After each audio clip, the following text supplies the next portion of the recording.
Hello students. तो आज अपन नया टॉपिक स्टार्ट करने वाले हैं। चैप्टर नंबर 11 शायद आपके सिलेबस के अंदर होगा एनसीईआरटी के रूप में।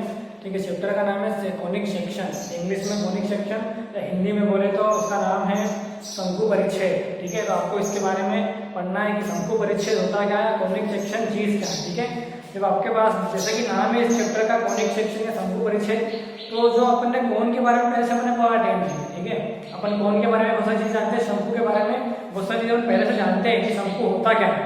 ठीक है, तो अपन शंकु कैसे बनाते हैं, शंकु इस तरह से बनाते हैं कोन। ठीक है, ये इस टाइप से ये, ठीक है, ये क्या है, कोन है। लेकिन अगर मैं इस कोन को अलग अलग जगह से कट करूं, अलग अलग जगह से इसको काटूं, तो मेरे को कुछ नए शेप मिलेंगे। ठीक है, जैसे अपने ट्राइंगल पढ़ा है, रेक्टेंगल पढ़ा है, ट्राइंगल, रेक्टेंगल, चतुर्भुज है, त्रिभुज है, वृत्त है, आयत है, चतुर्भुज है या पंचभुज है, षटभुज, इस टाइप से मैंने बहुत सारे शेप पढ़ लिए हैं। बेलन पढ़ा अपन ने, सिलेंडर पढ़ा, फिर और अपन ने स्फेयर पढ़ा था। ठीक है, गोला पढ़ा, गोले के बारे में पढ़ा था, स्फेयर के बारे में पढ़ा था अपन ने। तो अपन सारी चीजें पढ़ चुके हैं। अब क्या आती है 11th केमिस्ट्री में कुछ नई चीजें क्या है, तो नई चीजें ये है कि एक कोन है। ठीक है, ये जो कोन है शंकु है, इसको जब अपन अलग अलग जगह से कट करेंगे, अलग अलग जगह से इसको ब्रेक करेंगे, तो आपको नए नए और शेप मिलेंगे, अलग अलग शेप मिलेंगे। ठीक है, तो यहाँ से आपके 11th के मैथ्स में अब ट्राइंगल नहीं आएगा, सर्कल नहीं आएगा, सर्कल तो आएगा। ठीक है, ट्राइंगल नहीं आएगा, और जो बाकी की चीजें पहले पढ़ चुके हैं वो नहीं आएगा, नई चीजें आपको पढ़ना है। ठीक है, अब नई चीजें क्या है अपन उनको देखते हैं। सबसे पहले चैप्टर का नाम है कोनिक सेक्शन। ठीक है, एनसीईआरटी बुक में कोई सा भी नाम हो उसमें देखना, आपने हमको एग्जैक्ट नाम नहीं याद चैप्टर का, कोनिक सेक्शन या हिंदी में बोलेंगे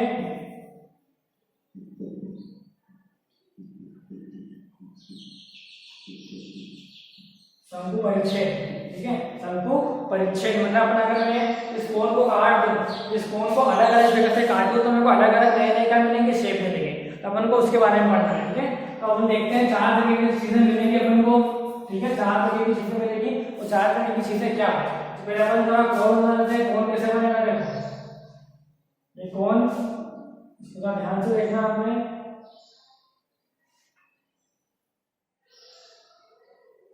ये कोन है।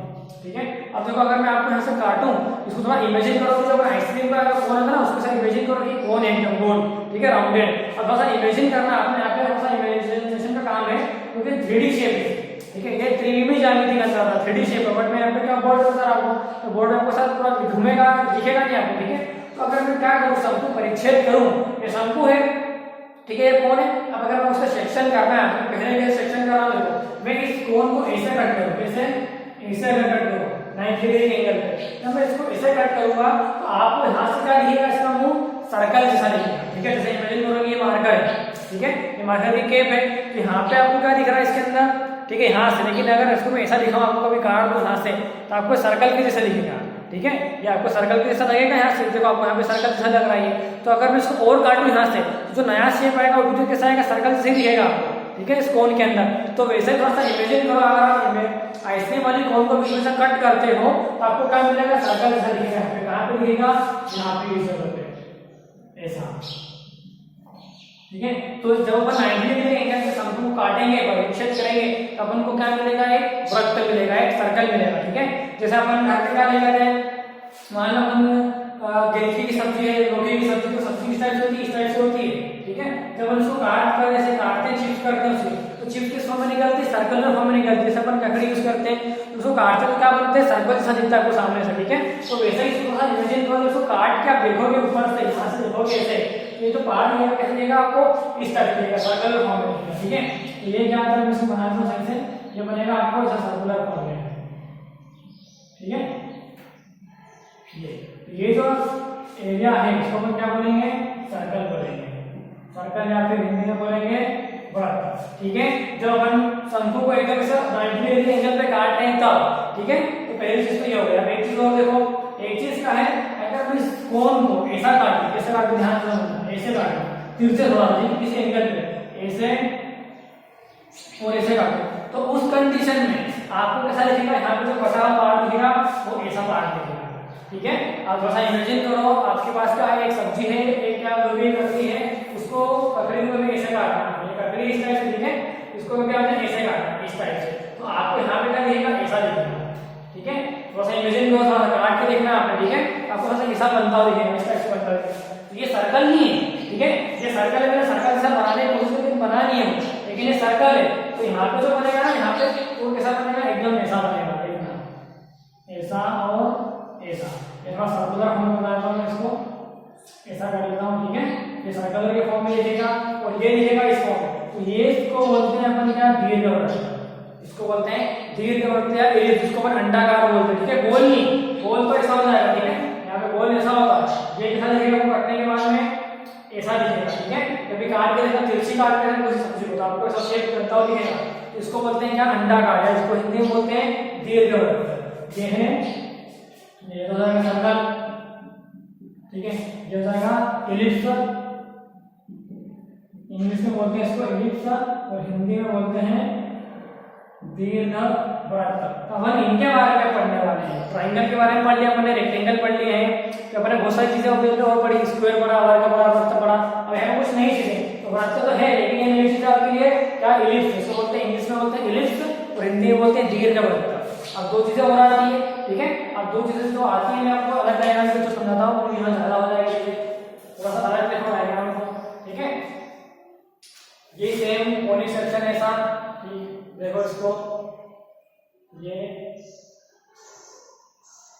ठीक है, ये अब देखो मैं क्या कर रहा हूँ, अब इसको यहाँ से कट कर रहा हूँ, ठीक है। कैसे कट कर रहा हूँ, इसको ऐसे कट करता हूँ, ऐसे, ठीक है। अब अगर इसको आप ऐसे कट कर रहे हो तो आपको क्या दिखेगा, ये वाला पार्ट, ये वाला जो पार्ट है वो ऐसे और ऐसे करके दिखेगा आपको सामने से, ठीक है। जब अगर आप इसको ऐसे काटेंगे, ठीक है, ऐसे इस एंगल पे कहां से काटेंगे, उसके मुंह में से काटेंगे, अरे अपन बीच में से काटेंगे, तो कैसे काटा इसको, ठीक है। तो अब यहाँ से कट कर रहा हूँ, इसको मुंह में से काट रहा हूँ, तो जब आपको ये जो शेप दिखेगा कुछ इस तरह से, ठीक है, आपको ये कैसा दिखेगा, कटा हुआ पार्ट ऐसा दिखेगा, इसको में दिखेगा, व्यू फॉर्म में दिखेगा। तो ये जो पार्ट है, ठीक है, जब मैं इसके मुंह को इस एंगल पे काटूंगा, एंगल को ध्यान रखना है कितने डिग्री एंगल पे काटना है, सबको काटना है कैसा। तो आप इसको ऐसे काट करोगे, ये आपको जो शेप मिलेगा, ठीक है, ये जो शेप है, ये जो शेप होगा कौन सा होगा, परवलय, ठीक है, परवलय, और इंग्लिश में बोलेंगे इसको पैराबोला, ठीक है, पैराबोला इस टाइप, ठीक है। जो आपको यहाँ पे कटा पार्ट दिखेगा, वैसा इमेजिन करो, ठीक है। जब मैं इसको ऐसा काटूंगा, जो कटा हुआ भाग कैसा निकल जाएगा, ऐसा निकल जाएगा, ऐसा सब 3D के अंदर आएगा, ठीक है। तो आपको देखो ये कैसा दिख रहा है, परवलय से दिख रहा है, ठीक है। परवलय आपने फिजिक्स में पढ़ा होगा इस टाइप से, ऐसा, ठीक है, जिसको अपन कर्व बोलते हैं। ये परवलय के फॉर्म में लिखेगा, ये कैसा बनता है, ऐसा, ऐसा भी बन सकता है, ऐसा भी आ सकता है। अपन इसको प्रैक्टिस में पढ़ेंगे तो आपको अच्छे समझ में आएगा कि इसका बनता कैसे है, ठीक है। इसको हटा देते हैं अपन, यहाँ से हटा देते हैं। अब देखो ये अपन बन गया। अब एक चीज बचती है, अगर मैं इसको कैसे कट करूं, ऐसे कट करूं, देखो यहाँ से ऐसे, ऐसे और ऐसे कट करूं, ठीक है। तो उस कंडीशन में, ठीक है, उस कंडीशन में आप इसको देखोगे जो के साथ दिख रहा है, देखो इसको थोड़ा समझना है आपको। एक तो ये दिख रहा है ऐसा, ठीक है, ये ऐसा करता दिखेगा, और दूसरी दिखता दिखेगा आपको ऐसा करता है, ये वाला, ठीक है। ये वाला आप चाहो तो इसको भी ले सकते हो, बहुत सारे आपको लिखने से। तो ये देखो, ये वाला ऐसा हिस्सा इधर से और ये वाला ऐसा हिस्सा, ये तो ये जो पार्ट है, ठीक है, जो कटा हुआ जो पार्ट ऐसा आएगा, इतना इधर भी बनाता हूँ, इधर ऐसा बना देता हूँ यहाँ पे, चले, ठीक है। तो ये जो पार्ट है ये ऐसा और ये इसके दोनों साथ में जुड़े हुए रहते हैं, ठीक है। जब कट जाएगा तो मैं कैसे काट रहा हूँ, इसको ऐसे काट रहा हूँ, तो इतना पार्ट ऐसा बाहर निकलेगा, ऐसा और ऐसा बाहर निकल के आएगा, ये 3D बन के आएगा, ठीक है। लेकिन अपने पास वही नहीं समझाने के लिए, तो आपको मैं ऐसा समझा देता हूँ, थोड़ा सा इमेजिन करना है, ठीक है। अगर आप ऐसे को ऐसा करते हो तो क्या होगा, तो आपको ये जो शेप बनेगा ना, ऐसा बनता रहेगा, ऐसा और ऐसा, ठीक है, इस टाइप से दिखेगा आपको ऐसा करता है, और ये जुड़ा हुआ है, ठीक है, ये जुड़ा हुआ है। ये जो पार्ट है, ये इस पार्ट को बोलते हैं हाइपरबोला, ठीक है, ये इसको बोलते हैं हिंदी में अतिपरवलय, और इंग्लिश में बोलेंगे हाइपरबोला, ठीक है। ये और ये दोनों एक ही चीज है, ठीक है, और ये हमसे साथ में जुड़े हुए नहीं, क्योंकि अपन ने इसको ऐसे काटा है ना, ऐसे, तो ये शेप इसमें ऐसा निकल के बाहर आएगा, तो ये कैसा दिखेगा आपको, ऐसा, ऐसा और ऐसा दिखेगा, ऐसा भी दिख सकता है, या फिर ऐसा अलग भी दिख सकता है। वो डिफाइन करेंगे अपन इसको, ऐसा अरेंज करें या ऐसा अरेंज करें, ठीक है। तो ये हो जाएगा आपके लिए क्या, अतिपरवलय, या हिंदी में बोलेंगे इसको हाइपरबोला। तो ये थोड़ी सी थ्योरी समझाने की कि चार शेप नए कौन कौन से हैं, और नए जो शेप है वो आए कैसे, ठीक है। तो वो कैसे आएंगे, 3D की चीजें हैं, यहाँ पे 2D अपन पढ़ रहे हैं, बोर्ड है, ऐसा इमेजिन नहीं कर सकते आप, ठीक है। और थोड़ा सा इमेजिन करके देखना है कैसे बनेगा ये। तो हो सकता है आपको समझ में आया होगा, या फिर आपको मैं वीडियो शेयर कर दूंगा तो आपको मालूम पड़ेगा एक और कि कैसे कॉन्सेप्ट है इसके। अब सबसे पहले पढ़ेंगे वृत्त के बारे में। इसके बारे में वृत्त के बारे में, वृत्त का समीकरण कैसा होता है उसके क्वेश्चन सोल्व करेंगे अपन 11.1 के, ठीक है। फिर आगे अपन ये दो चीजें परवलय लिखेंगे, परवलय लिखेंगे और धीरे धीरे होते हैं 3 जैसे आगे देखेंगे, ठीक है। तो सबसे पहले अपन पढ़ते हैं इसके बारे में, वृत्त के बारे में। आपके सिलेबस में सबसे पहले 11.1 में वृत्त के बारे में। तो वृत्त के बारे में देखते हैं अपन, आपको उनको समझना पड़ेगा थोड़ा सा, इसकी परिभाषा क्या होती। तो मैं वृत्त की परिभाषा आपको लिखवाता हूँ किस फॉर्म में, यहाँ पे, ठीक है। एक परिभाषा के लिए आपको परिभाषा लिखने की जरूरत नहीं है, लेकिन समझने की जरूरत है। नोट कर लेना, डायग्राम को ड्रॉ कर लेना। चलो, तो परवलय की यहाँ पे एक परिभाषा है, डेफिनेशन है सर्कल की। सर्कल क्या है, सर्कल किसको बोलेंगे, ठीक है। तो यहाँ पे एक चीज आती है लोकस। लोकस का मतलब होता है रास्ता, ठीक है। मैथ्स में एक वर्ड आता है लोकस, तो लोकस को बोलते हैं रास्ता। रास्ता किसका, एक पॉइंट है, ठीक है। तो सर्कल की डेफिनेशन यहाँ पे कैसे बनेगी, डेफिनेशन है उसको समझना आपने। ये पॉइंट है, इसको बोलेंगे फिक्स्ड पॉइंट, ठीक है। ये फिक्स्ड पॉइंट है, इससे कुछ डिस्टेंस पे एक और पॉइंट है यहाँ पे। तो अपन क्या करें, सर्कल लोकस, ठीक है। तो ये पॉइंट समझना, ये वाला जो पॉइंट है और ये वाला पॉइंट है, ये मूविंग पॉइंट है और ये फिक्स्ड पॉइंट है। मूविंग मतलब चलेगा लेकिन चल नहीं सकता, ठीक है। ये अपना यहीं का है, स्थिर बिंदु है और ये चल बिंदु है, ठीक है, चलेगा। तो क्या करना है, परिभाषा ये है कि जब एक बिंदु है, पॉइंट, ठीक है, इस तरीके से चले, इस तरीके से चले कि उसकी एक दूसरे पॉइंट से जो डिस्टेंस है, ये वाला डिस्टेंस हमेशा कैसे रहे, बराबर रहे, कांस्टेंट रहे, इक्वल रहे। तो जब ये बिंदु घूमना चालू करेगा, चलना चालू करेगा, तो क्या बनाएगा, एक सर्कल बनाएगा। या इंग्लिश में बोलेंगे कि locus of this point is a circle, मतलब इस पॉइंट का जो रास्ता होगा किस होगा, सर्कल फॉर्म में होगा, वृत्ताकार रास्ता होगा, ठीक है। देखो कैसे, ये पॉइंट है, ये चलेगा, ये मूवेबल पॉइंट है, ठीक है, मूविंग पॉइंट है, चल सकता है, लेकिन ये फिक्स्ड है, ये चलेगा, ये नहीं रहेगा। तो क्या होगा, जब चलना स्टार्ट करेगा कैसे चलेगा, ये ऐसा ऐसे चल सकता है, क्योंकि ये जो डिस्टेंस है, डिस्टेंस क्या रहेगी, हमेशा बराबर रहेगी, समान रहेगी। तो डिस्टेंस कब बराबर रहेगी, जब ये रेडियस है सर्कल की, तो जितने डिस्टेंस ये है उतनी डिस्टेंस ये भी होगी। अब पॉइंट यहाँ आ जाएगा, फिर पॉइंट यहाँ पे आया होगा, फिर पॉइंट चल के यहाँ पे आया होगा, फिर यहाँ पे आएगा पॉइंट ऐसे, फिर यहाँ पे आएगा और फिर यहाँ पे आएगा। तो देखो ये जो पॉइंट का रास्ता है, इस पॉइंट का रास्ता को क्या बोलते हैं, अपन लोकस बोलते हैं, और हिंदी में बोलते हैं बिंदु पथ, ठीक है। उस बिंदु का बिंदु पथ जो एक निश्चित बिंदु से समान दूरी पर है, उस बिंदु के बिंदु पथ को सर्कल कहते हैं, ठीक है। या फिर locus of a moving point, ठीक है, या फिर locus of distance of a moving point is fixed with नहीं, distance of moving point is always remains constant with fixed point, then the path of this point is then the locus of this point is circle. ये definition है, आपको definition पे इतना कुछ ध्यान नहीं देना है, लेकिन समझना डेफिनेशन कैसे, यहाँ पे सर्कल की डेफिनेशन में कैसे एक्सप्लेन कर रहा हूँ, ठीक है। यहाँ पे बिंदु पथ के रूप में क्या लोकस के फॉर्म में कैसे आएगी। देखो एक पॉइंट है, समझो ये एक लाइन है, एक पॉइंट है, अगर एक पॉइंट यहाँ स्ट्रेट चलता है तो क्या बन गई, लाइन बन जाएगी। जो डेफिनेशन है बिंदु पथ के फॉर्म में, यहाँ पे हायर मैथमेटिक्स में डेफिनेशन है। डेफिनेशन ये है कि लोकस ऑफ पॉइंट ये ना स्ट्रेट पाथ, मतलब अगर एक पॉइंट एक स्ट्रेट पाथ में, स्ट्रेट रास्ते में चलेगा तो इस लोकस को या इस रास्ते को क्या बोलेंगे, अपन लाइन बोलेंगे। डेफिनेशन देखो कैसे समझ रहे हैं, समझ रहा। लेकिन अभी मैं हिंदी में क्या बोलूं, तो उस बिंदु का बिंदु पथ जो एक निश्चित दिशा में सीधे चलता है वो क्या बना जाता है, लाइन बना जाता है। लाइन की डेफिनेशन क्या आ गई, यहाँ पे बिंदु पथ के रूप में ऐसी डेफिनेशन आ गई। अब अपन ने सर्कल की डेफिनेशन बनाई, सर्कल की डेफिनेशन कैसे बनेगी, ऐसे एक पॉइंट है, उसकी किसी फिक्स्ड पॉइंट से दूरी है, डिस्टेंस, वो हमेशा कैसे रहती है, बराबर रहती है। अगर चलना स्टार्ट करेगा ये यही करेगा, तो चलेगा कैसे, इतना दूर चल सकता है ये, बस कंप्लीट ऐसे ही चलेगा। तो चलेगा तो क्या बनाएगा, रास्ता बनाएगा, मतलब रास्ता बनाएगा तो क्या बनेगा, सर्कल। जैसे आप इमेजिन करो, तो बच्चों के पास एक बॉल होती है प्लास्टिक में, जिसमें रबर होता है, उसको ऐसा हाथ में लगाते हैं, और एक बॉल होती है उसको ऐसे फेंक के मारते हैं, खेलते हैं, ठीक है बच्चे।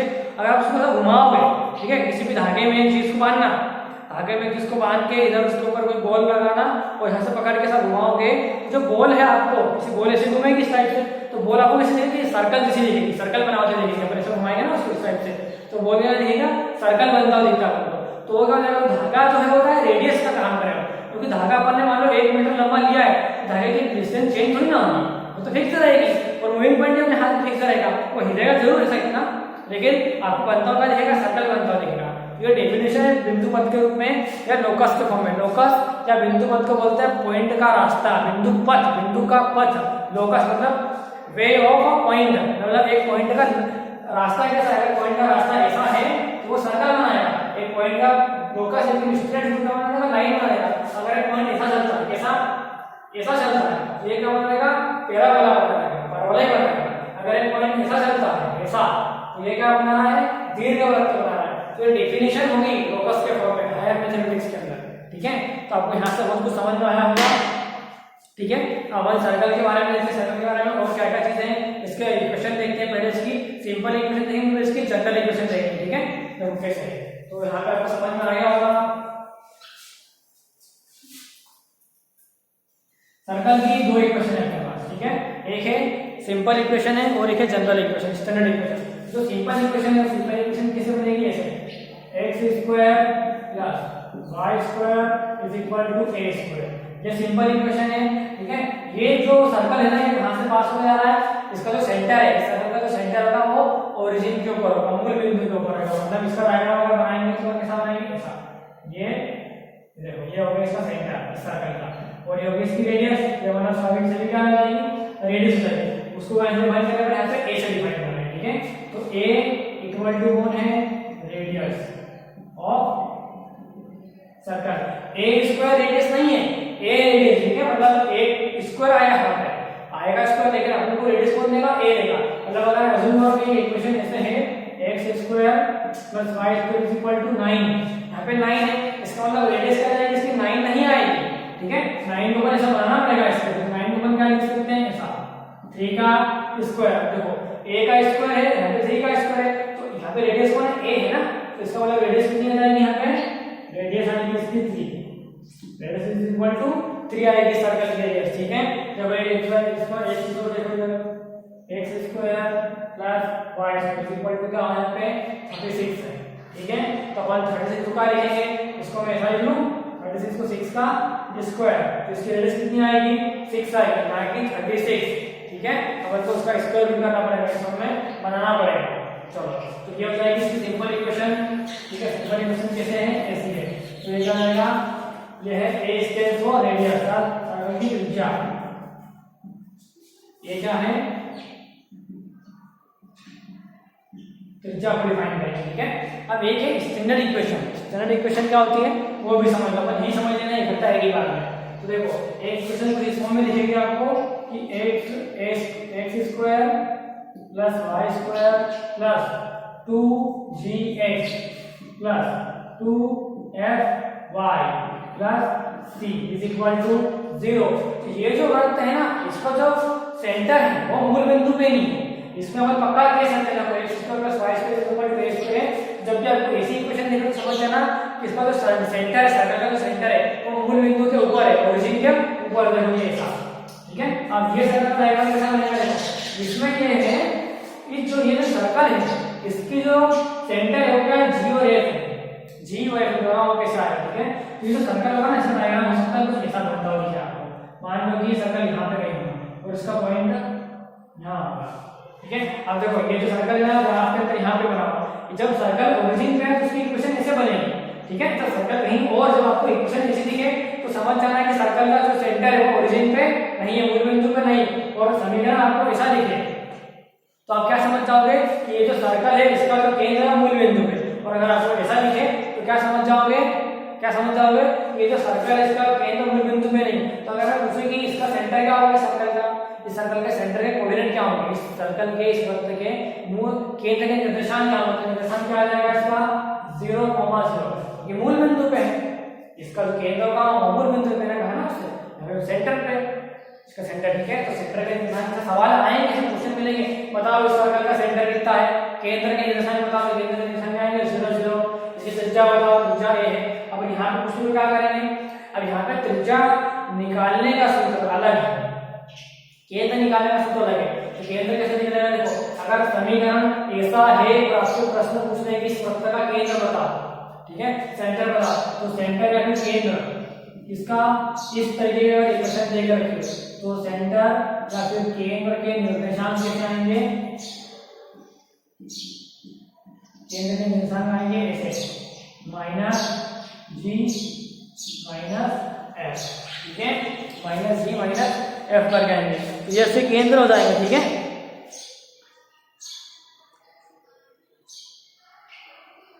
माइनस जी माइनस एफ, देखो यहाँ पे अब क्या करना है, ये 2 का मल्टीप्लाई आ रहा है, ठीक है, लेकिन यहाँ पे नंबर आपको मिलेगा अलग तरीका। अभी हमको समझा था माइनस जी एफ है और 2f प्लस 3 है, तो क्वेश्चन करके देखेंगे अभी, ठीक है। तो यहाँ पे ओनली जी और एफ है सेंटर, ओनली कैसे नेगेटिव नेगेटिव जी और नेगेटिव, मतलब यहाँ पे जो वैल्यू आएगी ना 2 और 1 के साथ में वैल्यू आएगी यहाँ पे, उसको बोलेंगे अपन जी, और ये जी का देखो x के साथ में x कोऑर्डिनेट आएगा, y के साथ में आ रहा है तो y निर्देशांक आएगा, केंद्र का निर्देशांक आपको ऐसे मिलेंगे। ये सूत्र आपने लिखना माइनस जी माइनस एफ। अगर यहाँ पे रेडियस पूछ ले, यहाँ पे रेडियस है तो आपको डायरेक्ट दिख रही रेडियस, यहाँ पे रेडियस क्या है a आ जाएगी, फिर वो मैंने लिखी यहाँ पे त्रिज्या, यहाँ पे वो सिंपल काम है, क्योंकि यहाँ पे मुझे मेहनत करना पड़ेगा आपको रेडियस निकालने के लिए। यहाँ पे त्रिज्या कैसे निकलेगी, ऐसे त्रिज्या या रेडियस, ठीक है। त्रिज्या रेडियस का सूत्र लिखो, यहाँ पे फॉर्मूला लिखो, यहाँ पे रेडियस का फॉर्मूला है ना ऐसा कुछ G square plus F square minus C, ठीक है। जो जी की वैल्यू आएगी और जो एफ की वैल्यू आएगी, यहाँ पे जी और एफ की वैल्यू कुछ ना कुछ आएगी, ठीक है। अपन यहाँ से निकालेंगे, इक्वेशन को देख के अभी क्वेश्चन करेंगे अपन, यहाँ से देख के इक्वेशन को देख के अपन जी और एफ की वैल्यू निकालेंगे, जो जी और एफ आएगा पॉजिटिव आएगा यहाँ से, लेकिन अपन क्या करेंगे उसको चेंज कर देंगे, नेगेटिव बना देंगे, ठीक है। और यहाँ पे उसकी वैल्यू की रेडियस फाइंड कर सकते हैं। तो जब इक्वेशन ऐसे हो तो ऐसे फाइंड करना है सेंटर और रेडियस, मतलब इक्वेशन ऐसे देकर रखिए तो आपको डायरेक्ट समझ में आ जाएगा, ठीक है, कि इसका सेंटर क्या होगा और उसका रेडियस कितनी होगी। तो एक इक्वेशन ये है और एक इक्वेशन ये है, ये दोनों ही तरीके की इक्वेशन हम लोग को पूछी उसने, ठीक है।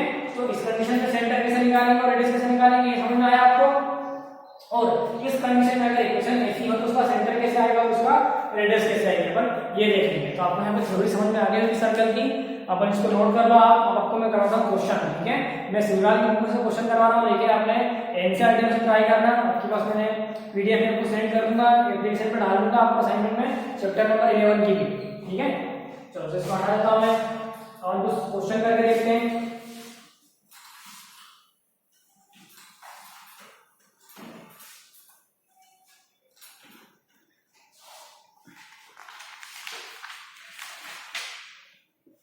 यहाँ पे बहुत सारे क्वेश्चन हैं, अपन को अलग अलग तरीके से उनको पिक करना, ठीक है। सवालों को समझना। एक सर्कल है, एग्जाम्पल में से करवा रहा हूँ मैं, शिवराज की बुक में से पहला एग्जाम्पल है, ठीक है। पेज नंबर है 605 पे। तो एक सर्कल की क्वेश्चन देके रखी मैंने कुछ इस टाइप से कि एक्स स्क्वायर एग्जाम्पल है, ठीक है। एग्जाम्पल नंबर 1 एक्स स्क्वायर, ठीक है, X square plus Y square plus 4x plus 4x minus 4y minus 4y minus 1 equal to 0, ठीक है। तो एक सर्कल की इक्वेशन है और आपसे पूछा है कि का केंद्र और त्रिज्या ज्ञात करना है, ठीक है। इसका सेंटर ज्ञात करना है, सेंटर फाइंड करना है और इसकी रेडियस फाइंड करना है। तो कैसे फाइंड करेंगे अपन, कायदे के मतलब आपको मैं दूसरा सवाल करना चाहिए, लेकिन पहले अपन क्या करें वो कर लेते हैं, क्योंकि थोड़ा आगे आएगा। एनसीईआरटी में आगे देकर रखा है, मतलब बाद में देकर रखा है। तो पहले आप ना इसको सेंटर से इक्वेशन बनाना सीख लो पहला, कि इक्वेशन कैसे बनेगी। अच्छा, इसमें भी ऐसे ही देकर रखा है, उसमें डायरेक्ट ही क्वेश्चन देकर रखे हैं, कोई क्वेश्चन में सेंटर दे के इक्वेशन बनाने के लिए नहीं कहा है, ठीक है। चलो अपन सीधा करके देख लेते हैं, या फिर एक कुछ एग्जाम्पल देख लेते हैं पहले। नहीं, ऐसा एक भी क्वेश्चन नहीं है। चलो तो सही है, जो है वही करते हैं अपन। हाँ, तो ये देखो, ये दिख रहा है आपको इक्वेशन, ये इक्वेशन कौन सा फॉर्म में, देखो इक्वेशन इस वाले फॉर्म में, x square plus Y square plus 2gx plus 2fy plus 3 equal to 1। अब मैंने क्या कहा था आपको, मैंने कहा था कि g कहाँ पे x के मल्टीप्लाई और y कहाँ पे 4 के मल्टीप्लाई, लेकिन यहाँ पे 2gx है, यहाँ पे 2fy है, मतलब आपको क्या करना है, यहाँ पे 2 है, यहाँ पे 2 है, ठीक है। 2 दोनों जगह, लेकिन अपन क्या करेंगे, जब भी आपको ऐसा क्वेश्चन मिले आप क्या करो, इसका सेंटर निकालना है आपको। इसका सेंटर कैसे आएगा, ठीक है, इसका सेंटर आएगा, कंपेयर करो इन दोनों को। ये अपना मेन समीकरण है, क्वेश्चन है, और ये अपना जनरल इक्वेशन है। कंपेयर करके अपन तुलना करें, तो अपन तुलना करेंगे, कंपेयर करेंगे, ऐसा लिखेंगे ऑन कंपेयरिंग, ऐसा लिख सकते हैं अपन, ऑन कंपेयरिंग या तुलना करने, ठीक है, तुलना करने। तो क्या तुलना करेंगे अपन, यहाँ पे x का कोएफिशिएंट है 4, यहाँ पे x की गुणा में कौन है 2g, तो अपन क्या लिखेंगे ऐसा 2g इक्वल टू यहाँ पे कौन है 4, समझ रहे देखो यहाँ पे x के मल्टीप्लाई में 4 है, यहाँ पे x के मल्टीप्लाई में 2g, g की वैल्यू मिलेगी आपको, तो g इक्वल टू क्या आ जाएगा आपके पास 2, जाएगा g की वैल्यू 2 आ गई, मतलब आपको सर्कल के सेंटर का एक निर्देशांक मिल गया 2, ठीक है। आप यहाँ पे ऐसे इसके बाद में करेंगे, यहाँ पे कर लेना उधर, आपको चाहिए f की वैल्यू, तो 2f is equal to y का कोऑर्डिनेट देखो यहाँ पे, तो इधर 2f है, यहाँ पर -4, ये आ गया -4, ठीक है, बहुत सिंपल है।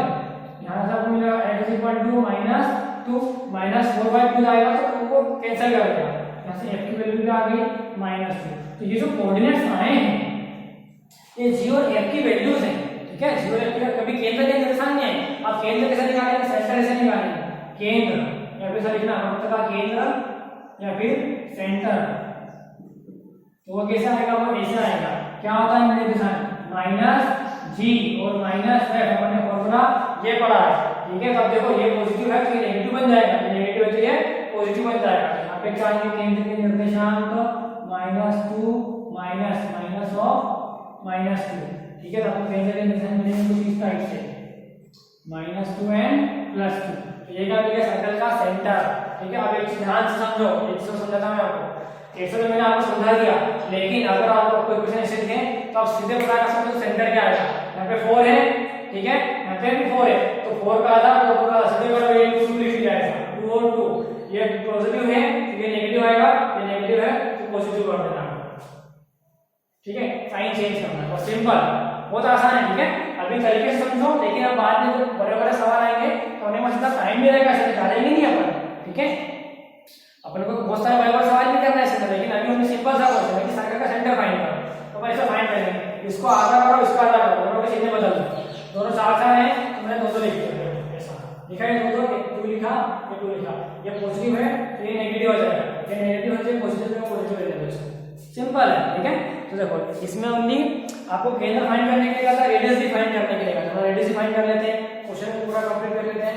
तो सर्कल का सेंटर आपको मिल गया, यहाँ पे ये है, ठीक है। अब हम रेडियस फाइंड करते हैं सर्कल की, ठीक है। इसकी रेडियस का ये जो सर्कल है केंद्र के ऊपर, मूल बिंदु के ऊपर नहीं और है ये, चलो अब देखते हैं रेडियस फाइंड करते हैं।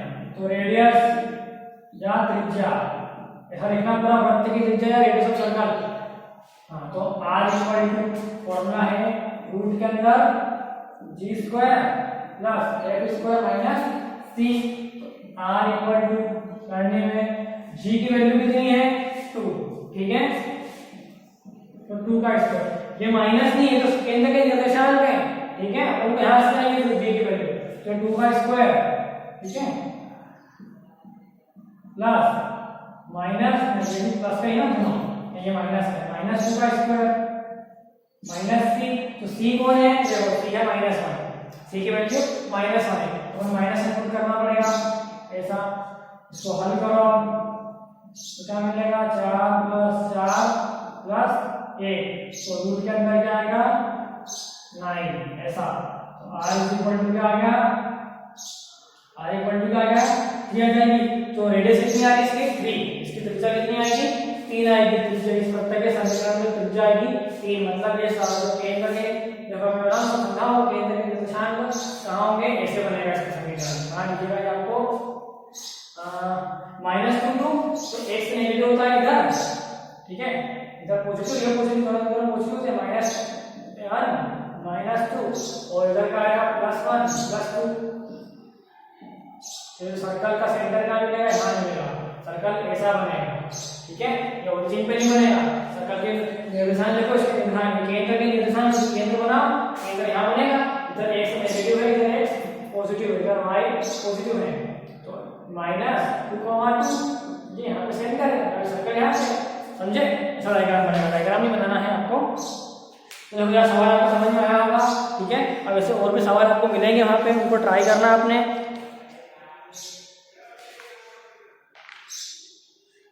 ये क्वेश्चन मैंने आपसे करवाया है अभी, ठीक है। आपने और भी क्वेश्चन देखना, इसमें अगर आपको सर्कल का केंद्र दिया हो और त्रिज्या दे के रखी हो तो सर्कल का समीकरण आप कैसे बनाओगे, ऐसा क्वेश्चन देख लेते हैं, लेकिन ऐसा क्वेश्चन है ही नहीं बुक में। चलो अब मैं क्या कराऊँ, मतलब एक इमेजिन करो, मैं आपको क्वेश्चन देता हूँ, शायद एनसीईआरटी में है, इस बुक में नहीं है, इसको आप नोट कर लेना। एक क्वेश्चन है ऐसा, देखो समझो,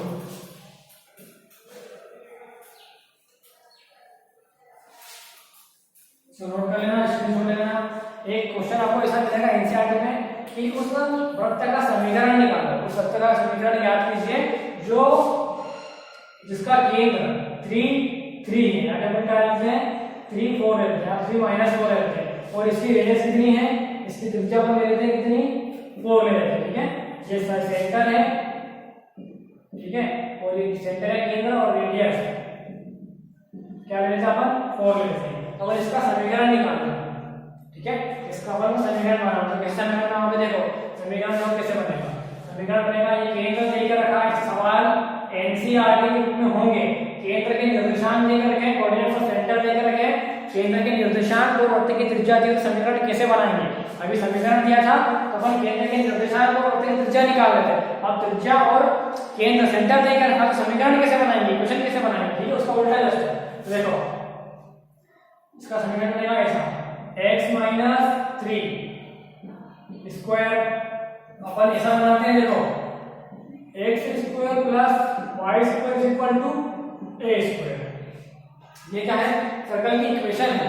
तो अपन को मालूम है कि सर्कल कहां से पास हो रहा है, ओरिजिन से पास हो रहा है, ठीक है, उसके सेंटर। लेकिन अगर केंद्र 3 4 -4 पे हो तो इसका समीकरण कैसे बनाते हैं, अपन ऐसे बनाते हैं, देखो x - 3 है, 3 का स्क्वायर प्लस का है y है, तो y की जगह क्या जाएगा, y -4 का स्क्वायर ऐसे इक्वल टू त्रिज्या कितनी है 4, यहाँ क्या आएगा 4 का स्क्वायर, ठीक है। ऐसे क्वेश्चन एनसीईआरटी में होंगे सारे। इसको सोल्व करो, आप यहाँ बनेगा x² - 6x + 9, इसको हल करेंगे a - b को, इसको सीधा आएगा, यहाँ पे देखो आएगा y², पहले इसको सिंपल कर देते हैं, y + 4, ठीक है, माइनस प्लस और स्क्वायर है, इधर क्या जाएगा 16 आ जाएगा इस टाइप से।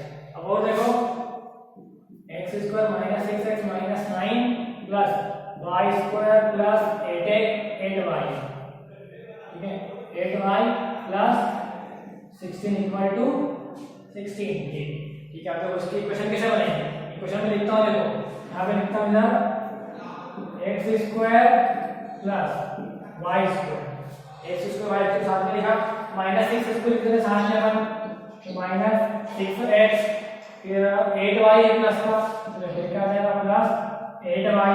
अब जो कांस्टेंट बचा है वो जब ये नाम में 16 है, तो 16 उधर से इधर आ जाएगा, तो क्या बनेगा ऐसा कि +9 + 16 - 16 इक्वल टू 0। इसको अपन इस साइड ले आएंगे,